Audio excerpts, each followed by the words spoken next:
So for Tewari, you could see that because he had this tremendous devotion, and that's how when he called on a deity, propitiated a deity, that deity came. I mean, you could feel the thing, you know that. Mm-hmm. And so that could only happen with this great love. So Ram Dass saying devotion makes it easy to tune your mind in a certain direction. And that's where his mind got tuned into an absorption of the one, period.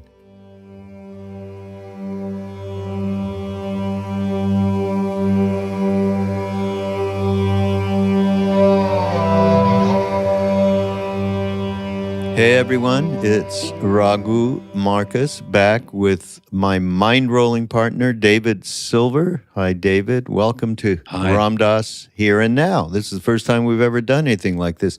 And everybody out there, I know you haven't heard from me in a while. Jackie's been doing the announcements and so on, and giving a little idea of what Talk Ram Dass is going to be presented by Ram Dass.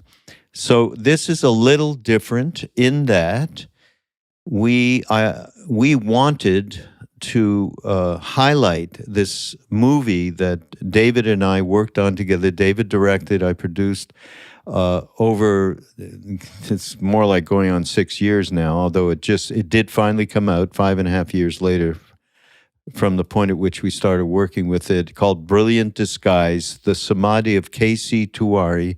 Any of you who know and are familiar with Krishnadas and been to his kirtans and so on, he refers to him as his Indian father many's a time and tells marvelous stories, which gave us the prompt to do this picture, because this man who was a mentor of ours, those of us that were back in India in the day with Ram Dass when he went back the second time, he was one of the 4 most important figures in our lives at that point. Once Neem Karoli Baba left in 1973, we were fortunate that he actually appointed, which is a funny word, there's a great story of how it happened in the film in terms of Maharaji saying to Tewari, "You take care of the Westerners now." And how he went about that is kind of really fun. And so we were privileged to have this being, because he was, in his own right, a very high yogi, married with children, and was a headmaster of a private school in a mountain town in the Himalaya, foothills of the Himalaya, and yet he had his life completely in balance, and he was one of the examples Maharaji had, and one of the most prominent ones, of around Maharaji going into Samadhi, a state of divine absorption. You are absorbed into the divine, whatever that, I mean, we've all had a little glimpse of it, so I think we all have a bit of a feeling for what that is. But certainly that kind of absorption we had never seen before. So that was one way in which we were really blown out by this man. But the most really significant way was the way that he had us when we were with him. We were part of his family, and that's the same and that's why Krishnadas calls him his Indian father, because Krishnadas spent the most time with him and lived in the house with him at various times over many, many years. So I've gone on here, David.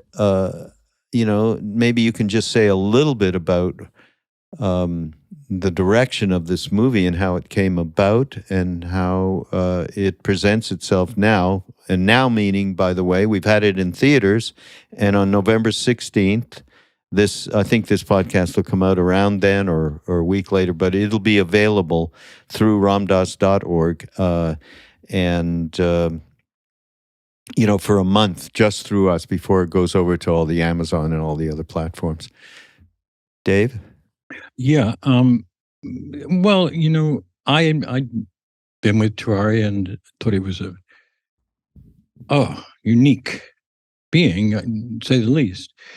But what's so great is that a few people decided to videotape him back in the day with very primitive Hi-8 cameras. Mm-hmm. And this left us with hours and hours and hours of footage that most people had never seen. And when I saw it with Raghu, I was just astonished at how it did evoke very well this man, and therefore gave us the sort of spine or the backbone of the film. Because without seeing him, in situ, as it were, in India as well as in the United States, it would be rather difficult to describe this man, and pointless actually, because unless you actually see him and get his ray, his particular beam of articulated spirituality and honesty and unpretentious spirituality, that unless you had the video, it would have been a very difficult thing. However, we did, and then we could find easily the 6, 7, 8, whatever number of Westerners who were very close with him to talk to us in the United States, and therefore get a context and see how his whole thing affected him so much. And just one final thing on that. It's very, very difficult to make a film about spirituality at all. And why? Because words and pictures don't necessarily give it. Vibration, atmosphere give it. And the fact is that Tewari in the film talks enough, and our friends in the United States talk enough to give you a real sort of sense of what Samadhi might be, and whether you can at least aspire to meditate in such a way as to aspire to it without grasping or reaching or thinking, I need to think about this all the time.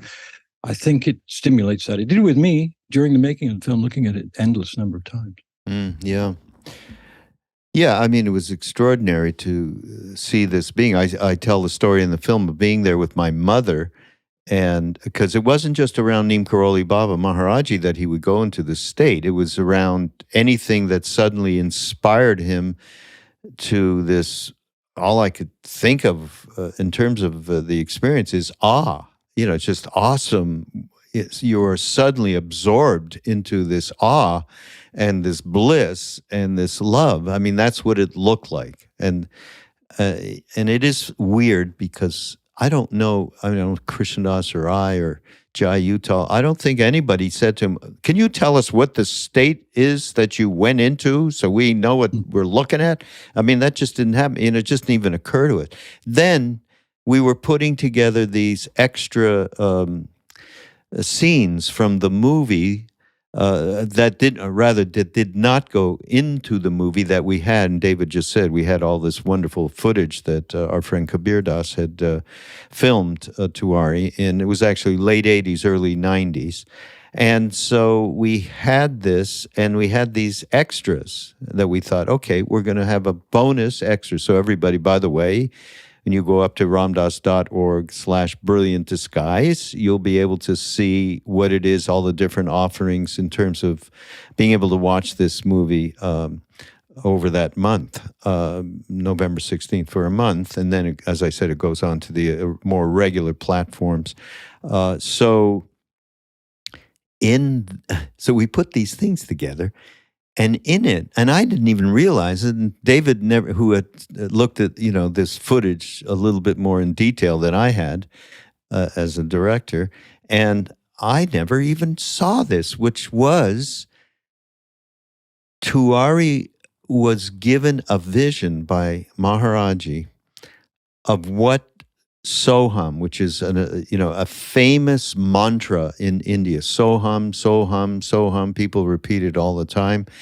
It is a way to identify with that which cannot be named, and the direct translation is "I am that."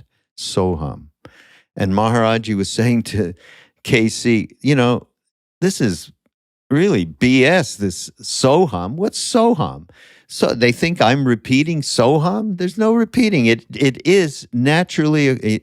These are I'm putting some of my own words in here, but basically he was saying this is not something that you can try and do because it is already happening all the time. That I am. That I am. That I am. And then he looks at Tewari and he goes, see? Just one word, see? And Tewari goes, what he describes as a place. And the first time I ever heard him describe this place, there was no me, there was no Maharaji, there was no you, there was nothing. There was, he said, he basically said, it's ineffable. I can't really describe what it was, except for one thing. There was just constantly the sound. So-hum, so-hum, so-hum. It was, I was blown away, really, by the fact that all that time with him, I never really asked him, and nobody seemed to have. And, you know, as Jai Uttal said, well, I don't know what Samadhi is in the film, Jai says, but I sure know he was in a good place. That's for sure. So the bottom line is we felt this was something great to share with people because K.C. Tewari's perspective on life and the way that he gave us so many different aspects of the path to tread upon with some grace was extraordinary. I mean, he was really extraordinary. So to be able to share that. So here we are with this. So we're doing this on Ram Dass's podcast channel. And what happened is we thought, wow, Ram Dass himself, there are themes in this film that he explicated extraordinarily well, as he does, that we wanted to point to. And of course, let everybody know that the film is ready to be seen by anybody online. So we were fortunate enough to find some of the themes and Ram Dass discussing them, and so we're gonna start, Dave, with Ram Dass talking about devotion and bhakti, which in this film is basically the central theme. This is about the path of the heart. And basically, it's a darshan of the path of the heart. In my mind, I think in the end, people experience this, you know, both of K.C.'s commitment to absolute, the purity of his worship, the purity of the way that he would bring down the divine presence through his prayers to Shiva or the goddess. I had never seen anything quite like that before. And that is the love. It all goes back to love. And you'll hear what Ram Dass says about that. So we're going to play this devotion, bhakti segment from a Ram Dass talk, and we'll be right back. The reason we have to go to these lengths, if you will, is because the quality of bhakti or devotion is really not something that we can sit down and intellectually figure out. It is something that has to do with the heart. And there's a little absurdity about talking about heart trips. There's something that one feels or one experiences in a realm that is not necessarily conceptual. So that I haven't made this series of lectures very, very much talking about devotion and love, because I thought rather than talk about it, we just let it sneak in on us through the kirtan, through the singing, through the mala, the mantra of opening the heart, through just being together in love, and let it all happen to us individually. Because that is the spirit of the Bhagavad Gita. The Bhagavad Gita is concerned with service and with wisdom, the higher wisdom. But it is all ultimately in the Gita in a context of devotion. And chapter 12 is in a way the love focus of that particular bhakti quality of the Gita. But if you reflect on the way Arjuna is taken through the sequence by Krishna, you realize that at some point Krishna says to Arjuna, "It is because of your love that I'm allowing you to hear all this and see all this." And the vision that is bestowed upon Arjuna, which is an incredible grace to have that vision, the vision of the cosmic forms, the vision to open the third eye to see without looking, and the awesome and, in a way, horrible or awful nature of the vision, that was only bestowed on Arjuna because of his love, really, and his devotion, and the purity of his relationship to Krishna. And if you trace the sequence in the Gita, you see that there is a certain, what we call lower knowledge, lower gyan, which led to a certain kind of faith, because faith is sort of the lower mind having the faith in the possibility that it all is something else, which is what the higher mind knows, but the lower mind doesn't. And that faith leads you to purification, which we talked about last time. And that purification, as you quiet down, you start to open a bit, and that allows you to have some visions or some direct, immediate experiences, which leads you to a deeper kind of awe and devotion to it all, and finally to the higher wisdom, which is the wisdom of the Brahman and the wisdom of the Purushatma in relation to the Brahman. And oftentimes, I think that you may feel, especially as you are at Naropa, that there is a tremendous struggle going on between the head trippers and the heart trippers, between the Gyanis and the Bhaktis, between the people that say, be cynical, be tough, be cold, don't buy all that emotional crap, and the people that are saying, love, drown in the ocean of my love, it's okay. And it all looks sloppy and mushy and yich, and the intellect looks so clean and tight, you know. But you've got to see that it's very much like a mountain, and that the different paths start from different parts of this very wide base of the mountain, and you start from where you're at. And then as you get up the mountain, these all things start to come together. And really near the top, it all becomes very, very, very intermingled. So that if in a advanced class or a weak moment, that couldn't be a weak moment, in an advanced class, you would get Trungpa, for example, to start to reminisce about his relations to his gurus, or talk about the devotional quality of Buddhism. You would begin to sense a lot of these qualities which he uses words that are much different. He uses, I mean, the most emotional word he gets are things like warmth, see? Because he's being very cool. But when I'm with him, I feel this incredible, loving, devotional being. Although I don't think that's his particular ray. And I think what you're being subjected to here at Naropa, in many different ways, through many of the different teachers here, is a recognition that the game isn't one of good and evil. You might sit around saying, look, he's a bad guy and he's a good guy, or she's wonderful and she's no good because they think that way. But as you get more sophisticated, you begin to recognize that as you go down the mountain, there are beings along the way down the mountain that are there to guide you, or that are vehicles of guidance, whether they think they are or not. They're placed in different parts of the mountain, and they represent what are called in theosophy various rays of God. And part of our work is to honor the various rays through, and realize that Trungpa represents a ray that is different than the ray I represent. It doesn't mean that the ultimate truth I can't share. Now the question is, how much your vehicle of getting to the top of the mountain should look exactly like how it would be at the top of the mountain? Or how much you can afford dualism to get to non-dualism? That's really the crux of the issue of devotion. Because devotion is a dualistic thing. It is devoted to something. And if you're going to have to give up subject-object distinctions, wouldn't it be better not to get stuck in them in the beginning? That's really the general way that the thought sequence goes.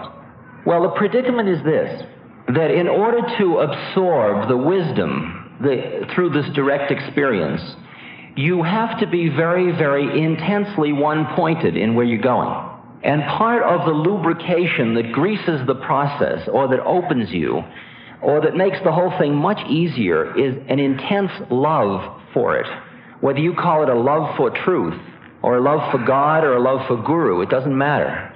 But the emotional commitment is very intense. Recently I was with some very advanced students of Trungpa's up in Washington State. They are sort of people who head these kinds of things we're into now. Not these particular ones, but. And we were driving back in a car from somewhere, and I was sitting there, and they always kid me a lot about me being this kind of slushy, devotional bhakti. It's a very loving kind of kidding, I think. And at least it is the way I'm receiving it. If it's not the way they're sending it, that would be their problem, of course. And they were talking about Trungpa, and they were telling Trungpa stories, which is a great pastime among Trungpa devotees. And as I was sitting there in the car listening, I suddenly couldn't distinguish between this and sitting in India telling stories about Maharaji. It had that same total love and adulation, and you know what he did then? And then he danced around the stupa, and they were describing how he danced and what it looked like. And I turned around and I said, you know, you're nothing but a group of sloppy bhaktis. I can't stand you, you know. And they said to me, well, don't tell anybody. So I, of course, am doing that specifically right now.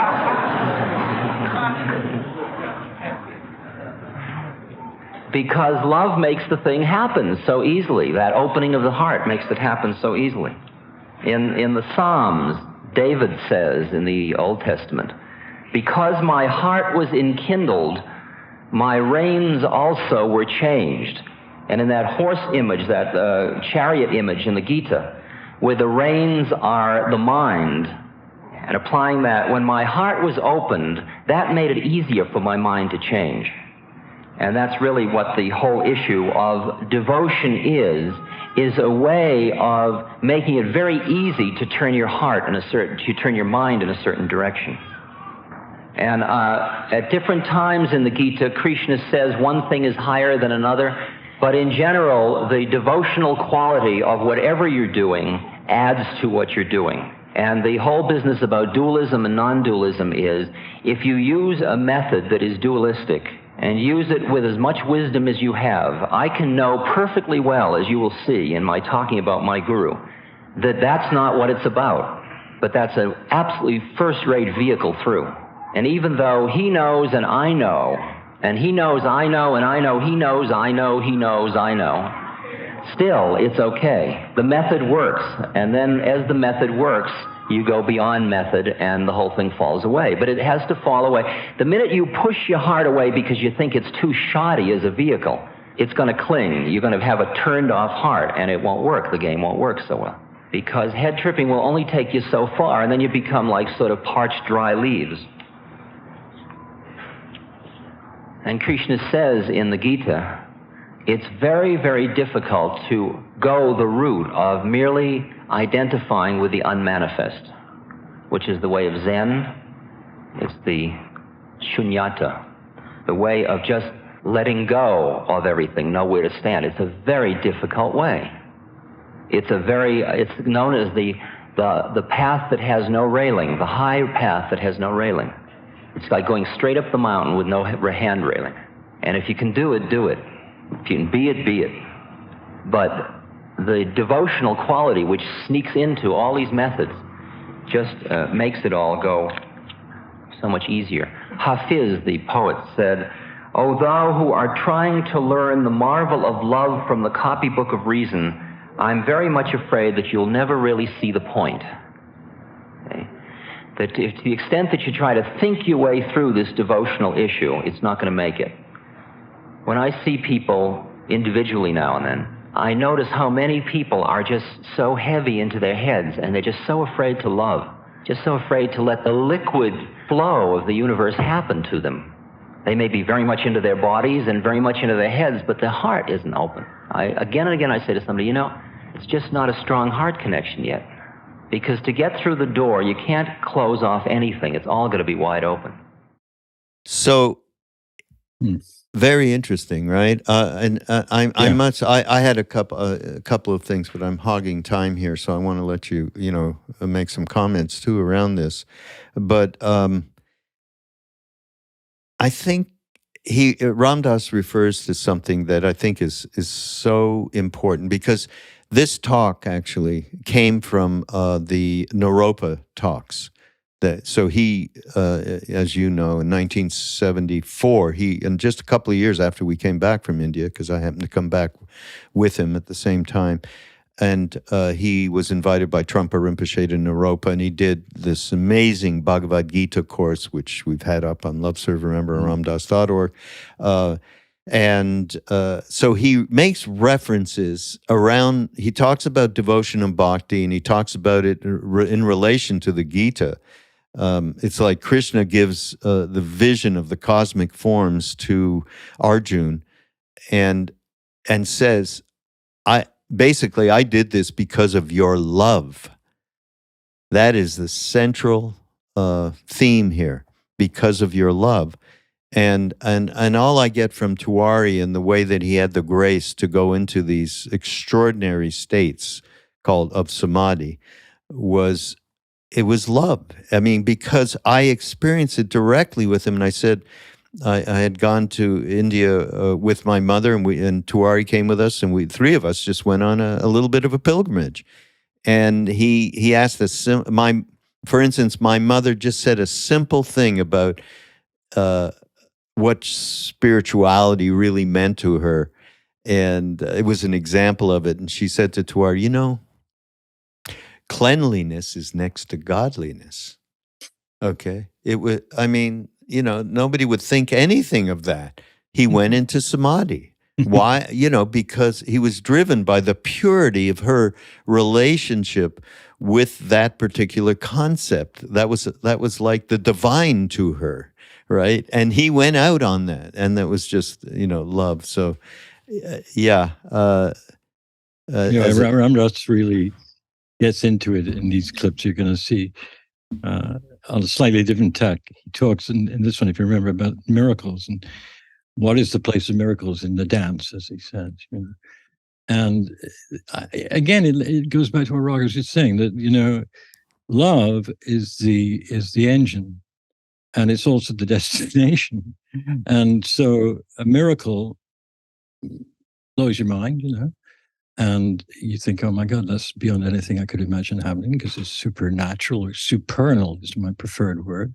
Supernal, because supernatural evokes all kinds of things which have been, sort of corroded by comments by people who know nothing about it. The Miracle of Love, as the book is called, he says, well, the miracles will just ignite this.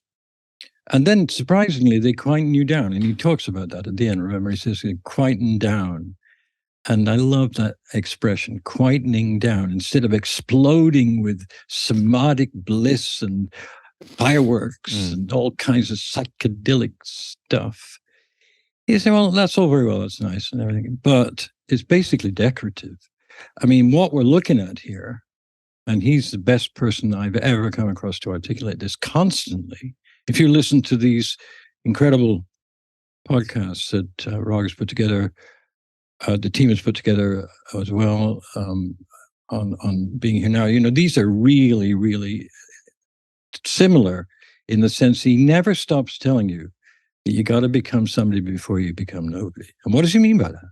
He means you have to grasp, what you're, if it sounds dualistic, it's the road to non-dualistic grasp, or a sense, or an atmospheric sense, a glimpse, as you called it before, of something that we just don't encounter in our day-to-day lives, particularly as we're conditioned to be part of a societal construct which says that all that stuff is nonsense. So Ramdas is our savior in that sense, not in a Jesus type way, but in a way of helping us, as he always did, help us get to that point where we understand that you can't strive for it, you can't grab it, you can't do anything like that. What you have to do is just be yourself until you're not, and you cannot not be yourself until you are.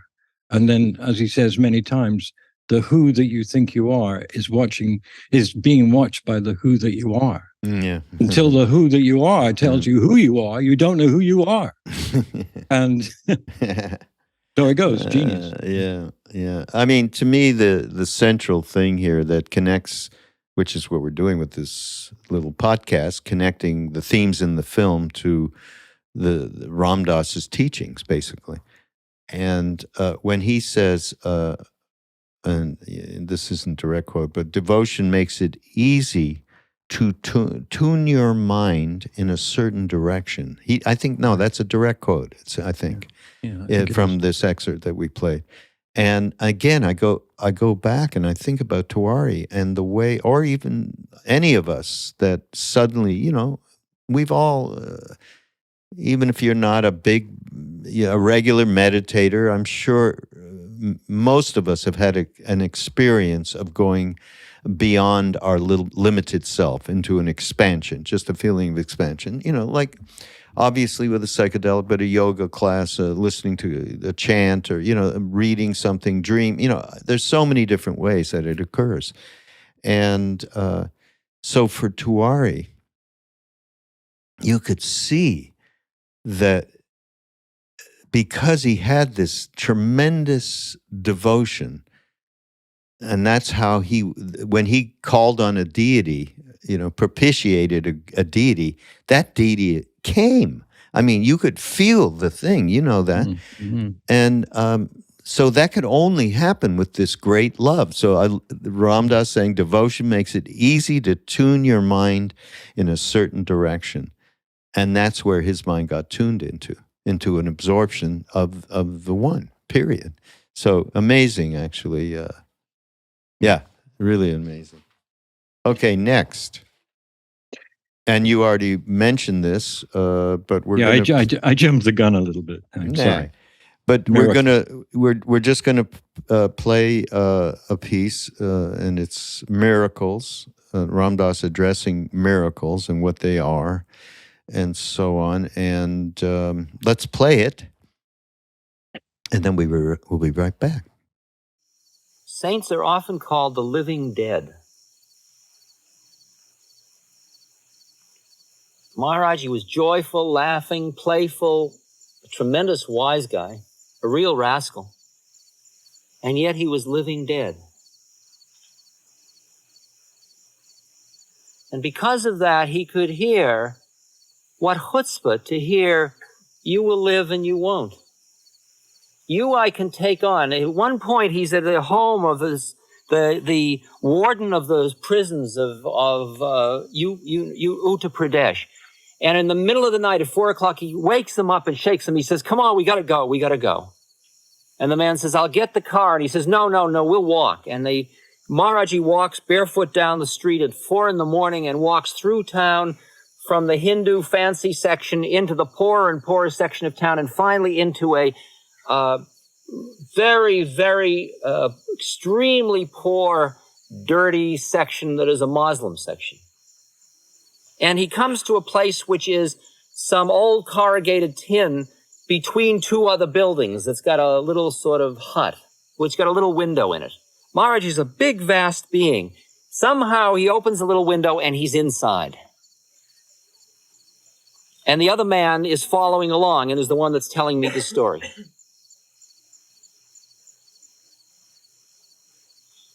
And inside there is a boy about 10 years old who has typhoid fever.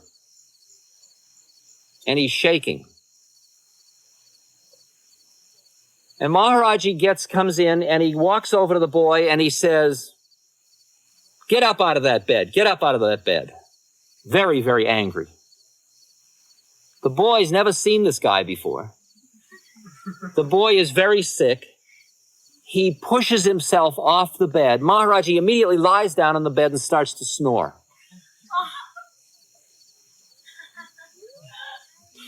There is an old blind grandmother who takes care of the boy.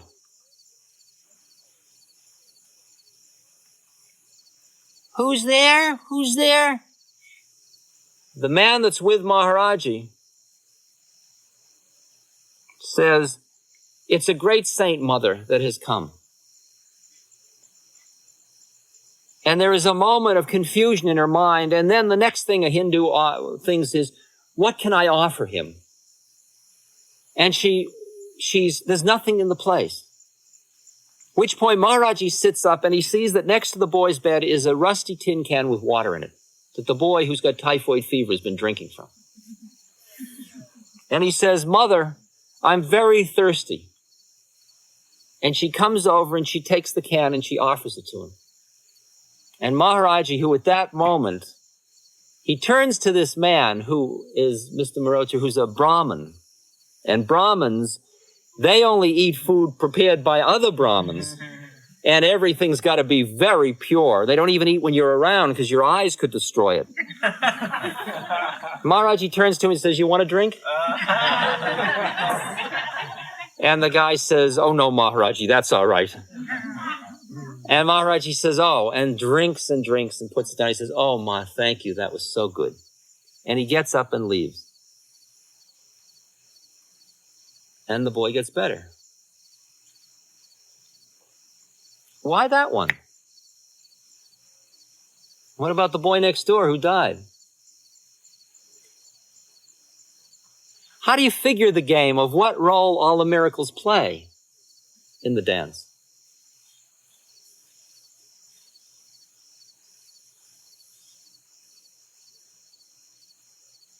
So you can't figure it out. You can just keep quieting down and emptying and allowing them only to be a kind of message that it's all possible and that it's all other than the way you think it is. That's all. Just allow it to be that way. Hi. So miracles. Of course, Ram Dass said many, many different times, he has said over the long teaching span of his life, that when he first met Maharaji and Maharaji did these miracles, he felt the power of them, and he was, he was a little bit taken over by them, as we all were, because we just never had experienced somebody absolutely knowing everything about you, past, present, future, and doing the kinds of things that he had done over many, many years, miraculous things, and it bowls you over. But ultimately, Ram Dass realized that was just the come on to get us out of our, little me people, little me pea minds, little pee minds, that we were just absolutely believing in, and it needed a shattering, and that's what miracles do. They shatter that Maya illusion. And what I love, though, I think he starts this thing, right? Did he say at the beginning? Saints are like the living dead. Yeah. Right? Yeah. Yes. I mean, the idea of putting a mirror in front of someone's mouth, thinking that they're actually dead because there's no breath, and someone says, no, that's just K.C. He's gone for a while. And I mean, it's easy to say that, but that, the Samadhi itself was a miracle, not so much just observing someone or realizing someone's gone into that state, but the effect that can have on all the people he meets, the people that he's around that time, and so on. And, that's so important. And I think to get back to why we made this film, it's nice to see someone who's recognizably a human being, wears a shirt, has his hair cut, teaches children, eats, drinks, has a wife, the whole thing. Has children, has the whole thing. The whole thing. And he's very much like the rest of us in one way or another. And then you see that all of these wonderful people who met him are able to say and they're not idiots, they're very clear. Thank you, David. Saying, well, there are exceptions. But, no, seriously, though, when you listen to Krishnadas or Kabir or Parvati or any of these incredible people, you see that they saw something that was extraordinary to them, and they were already on the path, or they wouldn't be there. And then they saw this, and I saw it myself. And what it does is it gives you that sort of vicarious glimpse, but it's much more important than the word vicarious suggests. It gets into your bloodstream. And once it's in there via a man like K.C., who was thoroughly credible, not a kook or any of those horrible words. He was a totally centered, balanced, and funny, humorous, empathetic, compassionate human being. Non-judgmental. Let's throw that in there. Non-judgmental, right. So it's great for someone who'd never met him to be able to see a film. I'm not doing some sort of cheap promotion here. I really mean this, that when I've seen things about stuff that I just did not know, it affects my whole life forever. I think about it forever. And that's what, I'm not saying this will do that, but I honestly feel from the people who talk to me about seeing it, that it makes you think, wow, there is a hope for me too. I can meditate, or I can just be in the presence of someone like that. Or I think as maybe Ram Dass himself said at one time, if you can't do anything else, you'll get there. Just be compassionate, be kind. And that's a lovely thing to hear. And he was compassionate. He was kind. He was tough. And he would tell you if he thought you were going down the wrong path. But there was a yes within the no. That's always with K.C. No matter how much no, there was a bell ringing yes within that. And that was so effective in changing us around, really. So grateful for that. Yeah. And in the movie, of course, there's, there's stories of actually K.C.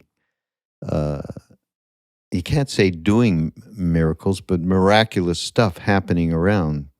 And that's what happened. Around a being like this, it naturally occurs because he wasn't completely enlightened necessarily. He was way advanced on the path, more advanced than many, many of the spiritual, ubiquitous spiritual leaders that come to the West and so on. I mean, he was extraordinary, but he was real. And so what's interesting is that he told us, and you can feel this in the film, many stories of being with Neem Karoli Baba, with Maharaji, in different parts of India, with different people, and so on, that very few people got exposed the way he did. He was one of the, I'm sure, top 5 or so people that spent the most time, Siddhima being one of them. And so he was privy to all this incredible stuff, these miracles, and he used to tell us about it, like, whoa.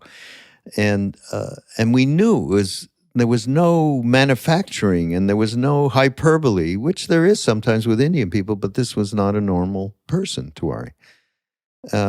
And so it played into the realization of some of the teachings we got through the legacy of Hanuman as the perfect servant, who Maharaji would say is just the same as Christ. There was a direct connection from Tewari to us, featuring these just really wild experiences that he had with Maharaji, that he witnessed. And we got those. That was another powerful reason to share this. Like, as you just said, the reality is, wow, we can have some hope that we can evolve and transform. It doesn't mean we're going to go into Samadhi in this lifetime, perhaps. What it means, though, is we can realize that there is very much a path to getting out of our little selves, for sure. But I like in Miracles, Ram Dass's chat here, one of the things he talks about is Maharaji saving one person and not another. And there's a famous story that K.C. used to tell us, that somebody came running up and said, "Oh, Maharaji, there's a woman, she's very sick and needs you to come and save her," and so on. And ultimately, without getting, I don't remember all the details, but Maharaji said no, or said something like, "She'll be okay," and she dies. And Tewari goes, well, you could have saved her. Yeah, what are you, some kind of butcher? He talked to Maharaji like that. I mean, that alone was extraordinary. And Maharaji said, "Why? You wanted me to be like all the other puppets?" You remember that story? Yes.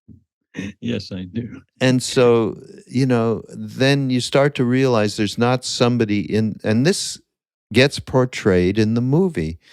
I feel that you get that Maharaji was not doing things because he was thinking he should do one thing, or, I should save that person. Oh, no, that they were happening through as a vehicle of the divine presence. I mean, I don't know how to really state it in any kind of accuracy, but you knew that there was nobody doing anything like the way that we understand people doing things and so on. So this is so well expressed by Ram Dass in this segment on miracles. When the I thought goes, the I thought and the breath are one and the same thing. They are the last things to go. The last things to go. So when you give up the I thought and go into this place, so you go through the doorway at that point. This is where you go through the doorway. You go into your Atman. At that point, your breath becomes very, very, very shallow. I recall my guru was sitting one day having darshan, and many trucks of soldiers came by, stopped, and the soldiers all came out to come up and touch the guru's feet. They did the whole thing. And one guy, for some reason, which I didn't understand, but the guru obviously did, something about the guy's karma or something about what maybe demonstrates, I don't know. It was at all levels appropriate, apparently. He said to this guy, come here, sit down here. He said, you've been fighting with your commanding officer. Oh, yes, Maharaji. Oh, I'm sorry, Maharaji. Because he does that all the time. He knows it all. It really blows your mind when he keeps doing that. Somebody will come and say, will I get that promotion? And he said, no. And the guy won't get the promotion just because he knows. He knows where, well, I'll tell you about that later. Tell you what it's like on the other side of the doorway afterwards. You got to get there first. Mustn't rush ahead. All right, so then he says to the soldier, sit down. Soldier sits down, and he reaches over and he touches the soldier in the knee, and the soldier goes into Samadhi. It's like that. So I look, guy's sitting right next to me, and suddenly his eyes had turned up, and he was just sitting there talking, and suddenly, boom, and he's like, whoa. The guru says, push him. Well, I can't push another guy you don't know. Push him.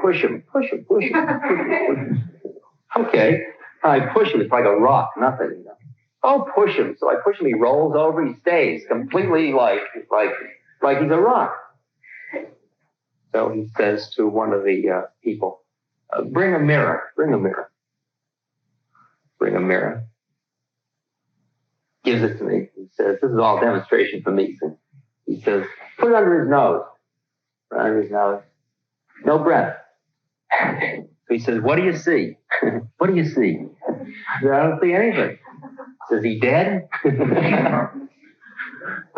I guess so. Any pulse? No pulse. Dead. He smiles, touches the guy, and goes, thank you, Maharaji. Thank you, Maharaji. The guy walked out. What do you think it was all about? A lot of nutty stuff. Oriental fakery. Snakes and ropes and things like that. You know, well, that's all that. They were in cahoots.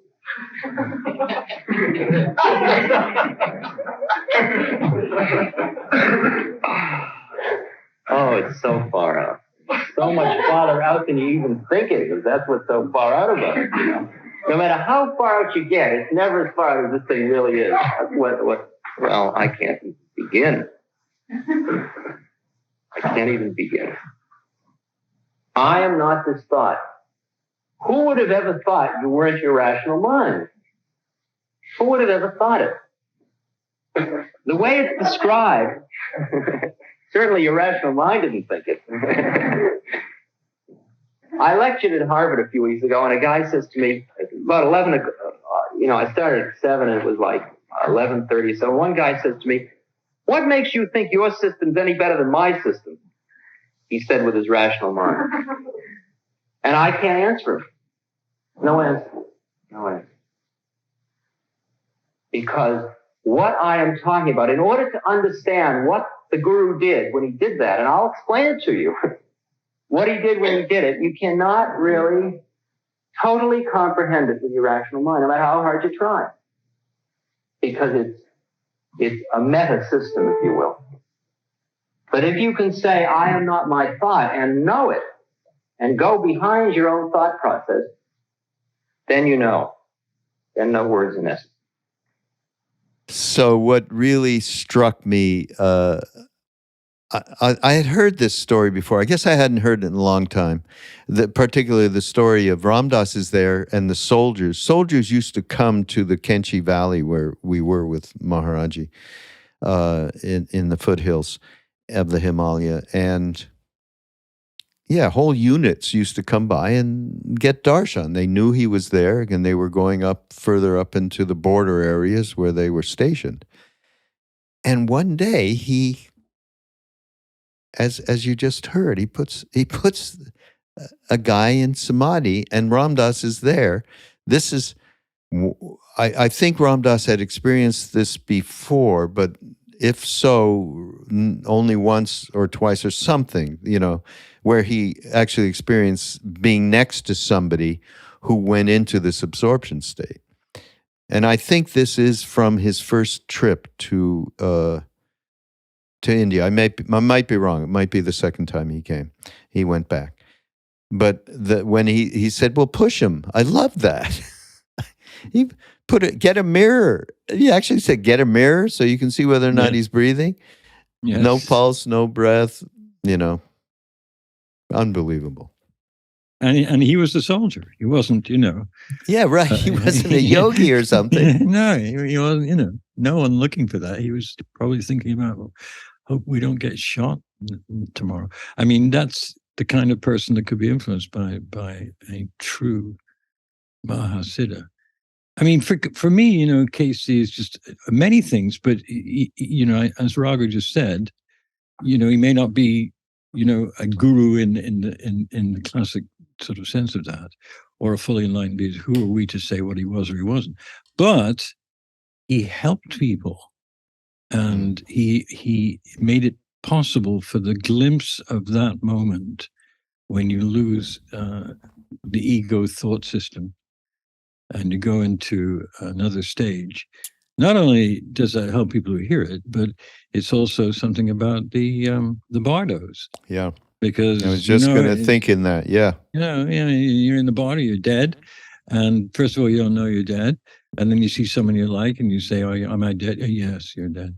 Oh, God. And then you have moments, various stages of moments, and certainly the Tibetan book of Dead, where you can move on. You can move on.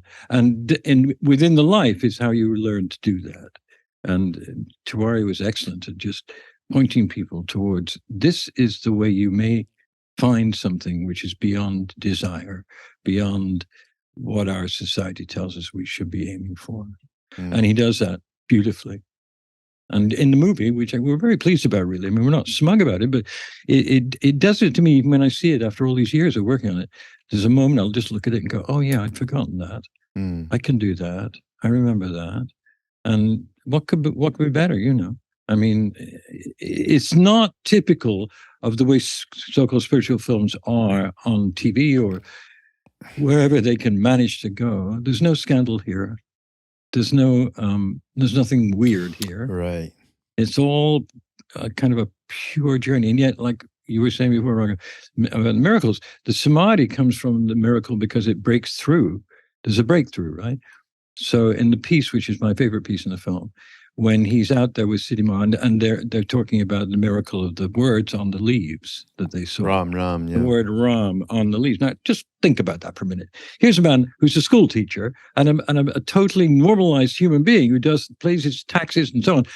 He's saying, I sat there and no, they weren't just on that tree, they were on all the trees and all the bushes and everything. You'll see it in the film.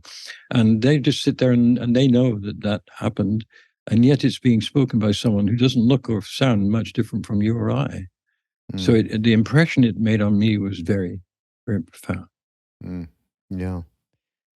Yeah. And certainly this film is brilliant disguise, the Samadhi of K.C. Tewari. So delving into what Samadhi is and how he passed on something to us that suggested the kind of absorption outside of basically the attachment we have to our ego personalities and so on. You and I just did a podcast on mind rolling, which, by the way, suggests to everyone. We did a podcast around Pema Chodron's new book, The Way You Live is the Way You Die, and getting an understanding of what happened. Just the very fact that Tewari was no longer in a consciousness of duality, that seemed absolutely apparent through the Samadhi. That there's no question about that. It was uplifting because you could see pictures of him that we have in the film, like Sri Ramakrishna, for those of you who know that great saint from Calcutta, who would go into these same states of absorption, samadhi, and his body would express this bliss through mudras, hand mudras, and so on. You could just see by the glow on the face. So bliss is involved in this absorption and so on. But what I take from this, even for us little guys, that we have that little glimpse I talked about a little bit ago of absorption through whatever processes we may be involved with, practices. And that little absorption is a bardo, because we are leaving one consciousness to another consciousness. And in that, and so there's a state of, there's the change, and then there's a completely different state, which is liminal, right, in between. And I think that's a great way to think of us. Not that we're going to get this big samadhi experience. We're going to meditate the shit out of ourselves until we get that. Nothing like that. Just the fact that the consistency and the desire and the love of not just for us to transform, but for us to be of some use to our fellow humans. Just that kind of that Ram Dass so well represents in love and service. Just that will create these states, which I believe will enhance our final movement towards the death bardo. So does that make sense? Yes. I'm just thinking of it. No, it does. And I mean, it makes sense because that's what Tewari did. That was the sort of metamorphosis he did with you. Without any kind of jargon or, you must have a straight spine or, you must be sitting down. Yeah, he didn't do any of that. I mean, he meditated and he went into samadhi. But for us, he just felt that we should try and, be honest about who we are to begin with and what we need. And he would say, you should meditate. That wasn't, but he wouldn't sit down and say, this is how you should meditate or anything like that, as far as I know. No. And this sort of catalytic thing that happened with him was so good for someone like me who, had not, I mean, I grew up as a total agnostic, in an agnostic family. And it was very hard for me to get into this stuff. And Ram Dass was a tremendous help. But then when I met Tewari in the late 80s, that was another moment when I felt so blessed to be around someone who was thoroughly negotiable with. Thoroughly, you could joke with him. He came to my house and smoked cigarettes with me. He did things. He was a guy, he was a person, and he wasn't really trying to be anything other. But he couldn't help it because his karma took him to that point where he was naturally flowing with that continuing consciousness that Ram Dass talks about all the time. That we need to know this stuff, because otherwise we're terrified when we're dying, or even when we're ill. It's or any kind of impermanent situation, from a loss of a job and a relationship. I mean, we go through these bardos, right? And he's a fantastic example of somebody who was ready for the next moment and he wasn't thinking about it, but he was fully present in each of these moments, and fully present with these changes. You'll hear or see in the film, at the end of the film, this extraordinary thing that happened with his grandson, who just came close to death.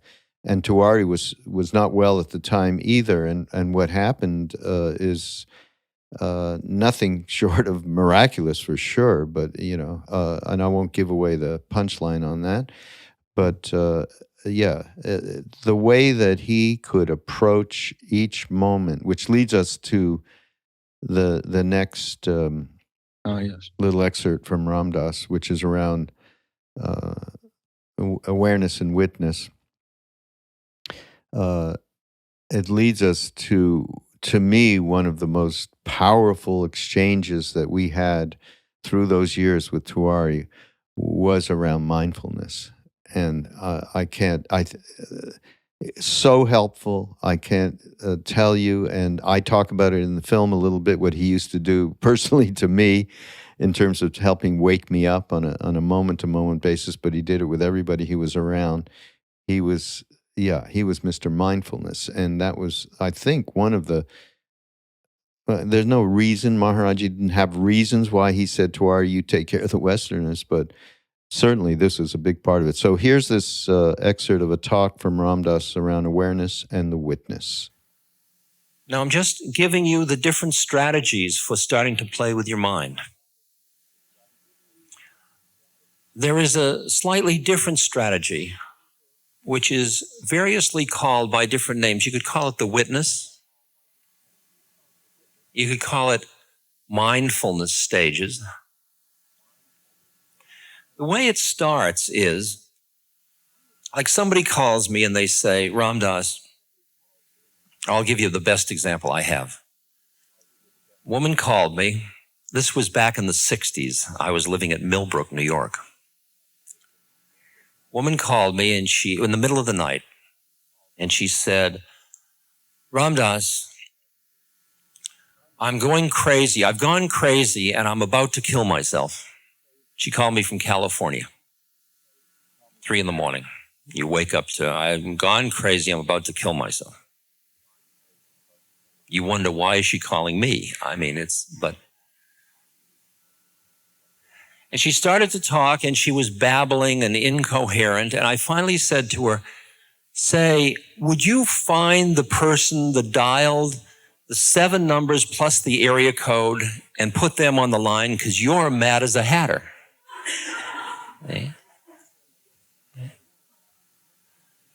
See, now there was a part of her that had dialed the numbers in a perfectly sane way, then got me on the phone and went insane. It's like somebody comes to me and says, Ram Dass, I'm so depressed. First, you've got to feel with them the feeling of depression. You go in and oh boy, are you depressed? Ooh.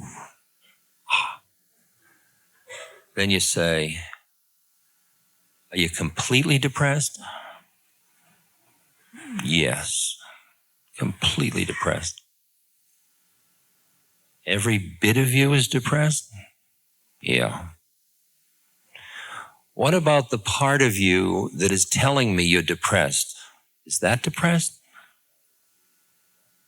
Well, no, that's just telling you. Aha. There's the leverage right there. That's the beginning of the witness.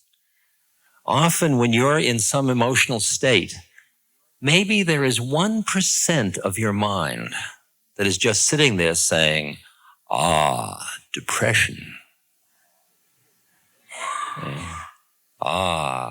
Despair. And the rest of you is, oh my God. And at first, you treat that 1% as if it's some aberration. But one of the methods is to cultivate that thing. It's called the witness. So that you get a teacher that reminds you to notice what's happening. You just note what's happening. And the noting extricates you from the identification with the phenomena itself. It's very vulnerable. One of the person who expounded the technique of the witness was Uspensky in the book In Search of the Miraculous. He was a student of Gurdjieff, and he describes how he's decided to witness himself. And he says, Uspensky is walking down the street. Uspensky is turning left. And he's witnessing along merrily. And he notices his tobacconist's shop, and he remembers he needs pipe tobacco. 2 days later, he recalls that he was doing an experiment. See how it went? Oh, I need tobacco. And the mind is off and running. Ramakrishna talks about the relation of the mind to the awareness as a carriage with horses in which the coachman is the mind and the higher awareness is sitting inside the coach. And for as long as they can remember, the inner awareness has never said anything, just sat inside the coach. And the coachman has begun to think this is his coach or her coach, and wherever she goes is where to go. Turn left, turn right. And then at one point, there's a little knock at the window, and the being inside says, "Say, would you turn right? Please turn right." And the mind says to this higher self, "Who are you to tell me?" The higher self says, "Well, this is my coach." And the mind says, "Don't be silly." This could be the dialogue between your thinking mind and your awareness. Because your awareness has been a silent partner for so long back behind your thought.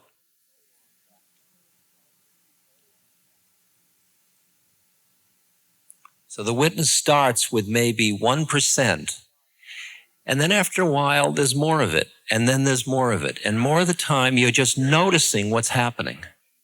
Not just emotions, but you're just noticing your life. You're just as if you're sitting beside yourself watching the whole phenomenon. Now, this is not what the psychologists call dissociation. That's what some of you here I can feel with my higher wisdom are thinking. What is that? That's dissociation. No, because it is not that you are not experiencing the feelings. Dissociation is a defense mechanism in which you can't handle the feelings, so you push them away by separating your awareness off. This one is where you feel the feelings and you add this in. It's not instead of, it's and also. Over time, that witness develops more and more and more until it gets to be around 50%, 51%. And then you watch that even though you can fall asleep, you awaken. Falling asleep means getting lost into thought. And so that you're treating it all as absolutely real. While the creations of mind are relatively real, they're not absolutely real. The only thing that's absolutely real is truth, and that has no form. That's the awareness is the closest you ever get to that, and you can only be true. You can't know truth.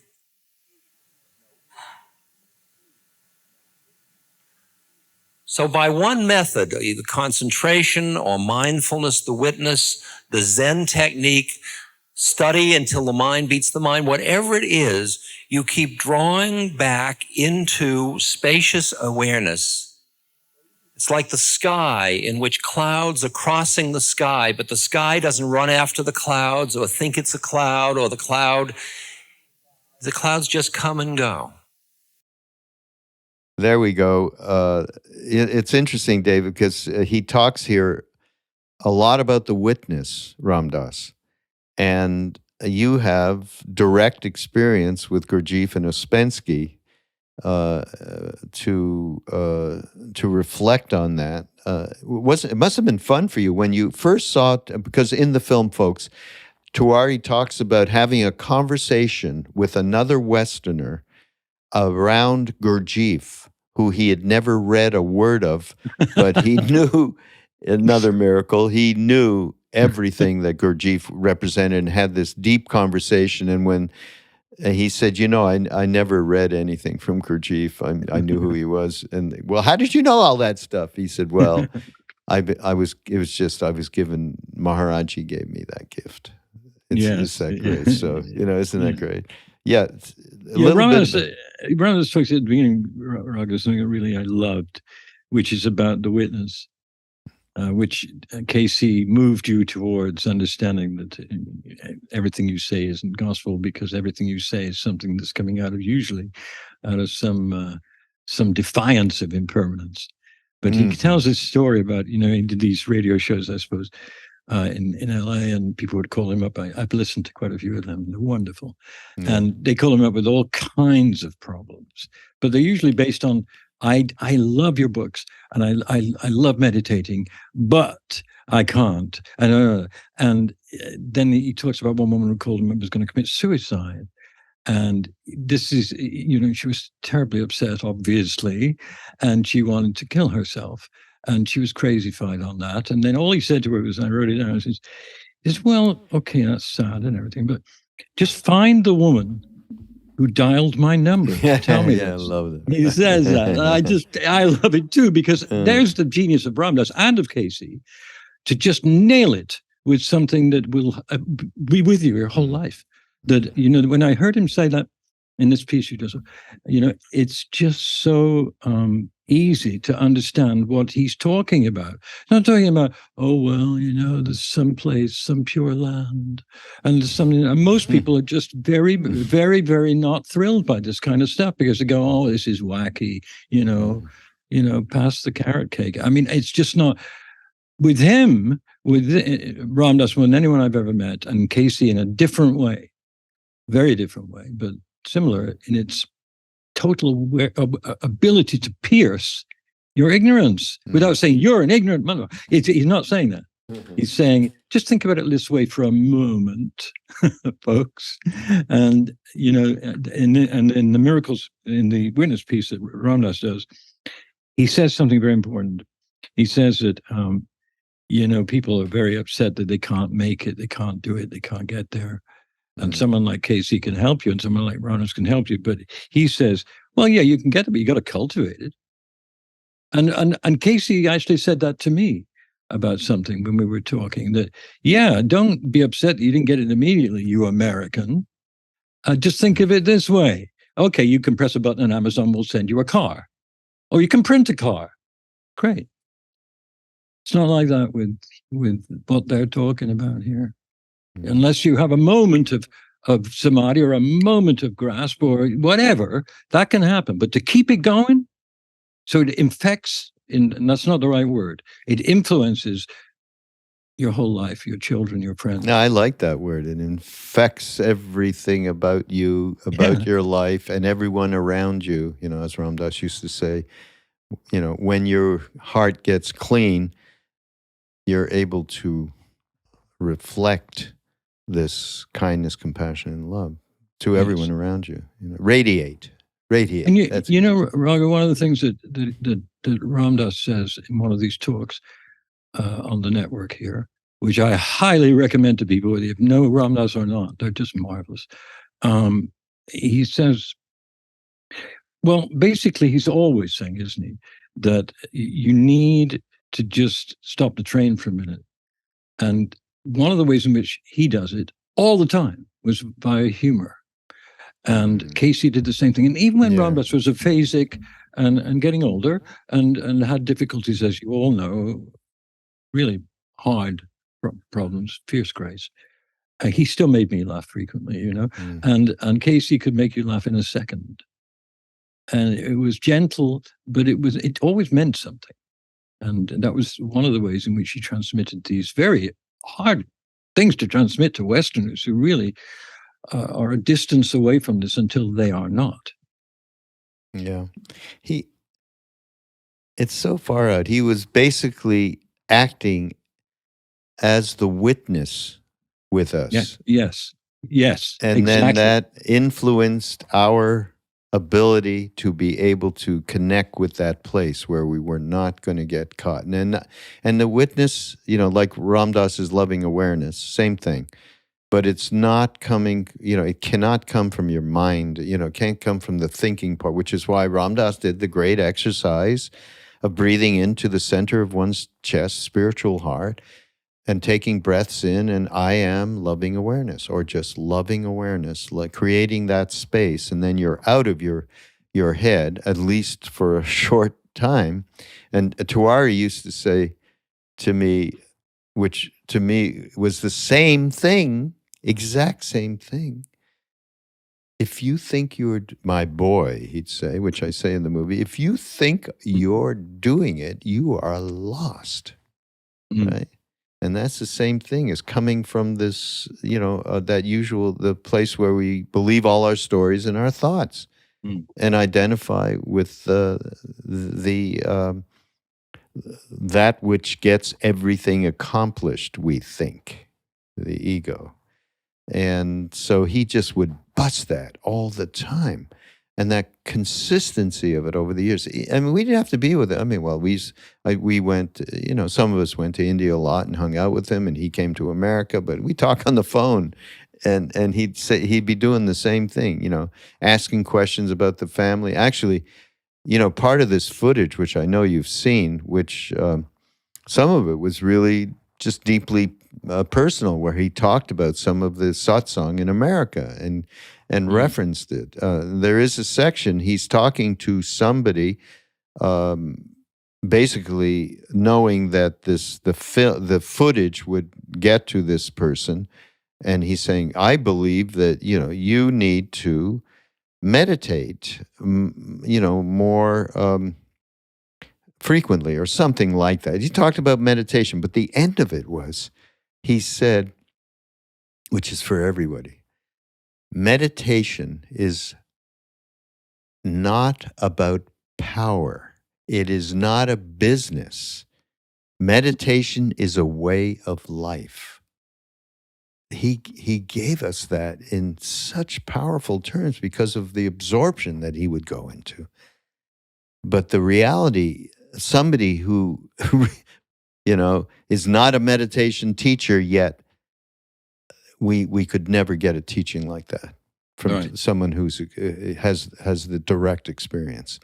So that's why everybody, we thought it was worthwhile to share. First of all, make this movie, David and I, and Krishna Das, and Kabir Das, and everybody else who helped, and Jai Uttal, Parvati, Radha, Sharda. We get them all in.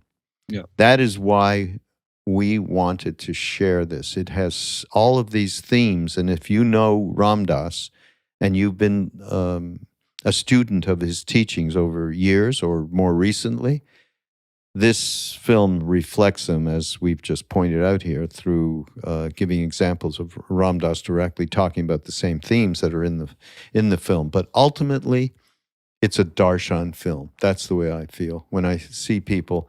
They just get that which represents Neem Karoli Baba, which is not it's not the man in the blanket. It's, as Lama Surya Das aptly called him when he first went to see Maharaji, he wasn't available, but he just sat and meditated and had this experience of that which is directly part of what the universe is. Whatever that is, we don't know what that is. And then they said, "Okay, Maharaji can see you now." And he went in to see Maharaji physically. And he was like blown away that which he had experienced in this extraordinary spacious awareness was sitting in a body with a blanket on. Mm-hmm. So it's, that is, and he called that the big Maharaji. And that's what we're talking about. Mm. Not the personality, the big Maharaji, in terms of the darshan of that, with darshan meaning being in the presence of. I think this, I'm proud of this film because it allows, through, there has to be obviously some connection to love. I would just say that. To the love inside ourselves, so that this film reflects that which is in ourselves. And I think from that point of view, it's helpful. And so everybody, this film is available through ramdas.org. You go to ramdas.org/brilliant disguise. You'll be able to stream it. There's going to be these wonderful extras, bonuses, some of which we just described. And it all goes to help support what we do at the Love Serve Remember Foundation. And Dave, I really thank you for being here and sharing this with me. And, more than in reality, us doing this together, is certainly a highlight of the working life I've had. David and I have done a ton of stuff together over the years in music business and the stuff we've done together with Ram Dass and so on. So this is... I'm sorry. What a big sign for me is this. I've done a lot of films, and sometimes with like major global figures, But this is the first time that I've actually said on the phone, usually, in this case, please try and see this. And it's not because, hopefully, it's not because of pride or too much ego or everything. It's more because I don't do this as well. I've been telling people, you must see this. It'll help you. It helped me. And, making the film was a delight. It was hard, but, it was great. But the darshan, as you put it, is so perfect a word for this. Because it's not like going to a film and going, taking out the popcorn and going, when is this going to end? It's not like that. You can stop and start this thing sometimes and go, what did he just say? Oh, God, that's true. And when you make a film, as you very well know, Raghu, and I'm sure some of you out there know, it's a laborious thing. And eventually you get bored with it. Because you've been doing it too long. Never happened to me with this. I just felt it was such a joy that it made me dream about K.C. Because when you do something, you end up dreaming about it. And that bardo, the dream bardo, is very powerful actually. And I, feel that it was just such a privilege and a gift to be able to think that at any time, in any place, if someone just tunes into this, they're going to go, "Oh, right. I always thought that, but I believe it from him." And if that does it to 8 people, it's a triumph. Yeah, no, absolutely. So everybody, again, Brilliant Disguise, go to ramdass.org/Brilliant Disguise, and there's a page there to describe everything and give you the link to watch the film. And again, all of this goes to support Love, Serve, Remember Foundation to continue doing these kinds of things. And again, thanks, Dave, for being here. Everybody, this is Ram Dass Here and Now. And go to BeHereNowNetwork.com, and there's a marvelous array of fantastic teachers that we've been involved with for for decades, really. And share these wonderful episodes when I start to say, wow, just go check out BeHereNowNetwork.com, and I think of all the people that are on it. And then I start to think of, holy Jesus, Joseph Goldstein. Oh my God, Jack Cornfield, Sharon Salzman. It's amazing. Krishna Das and Ram Dass, Alan Watts. It's pretty amazing. So check it out, and we'll see you. Dave and I, you can hear us at various times together on Mind Rolling. Go to BeHereNowNetwork.com/mindrolling. We'll see you next time. This podcast is brought to you by the Love, Serve, Remember Foundation and ramdass.org. We appreciate you listening, and we appreciate all the support that you've given us. Please continue that support and donate at ramdass.org. We can then continue to share what Ram Dass has been sharing for all of these years. Thank you.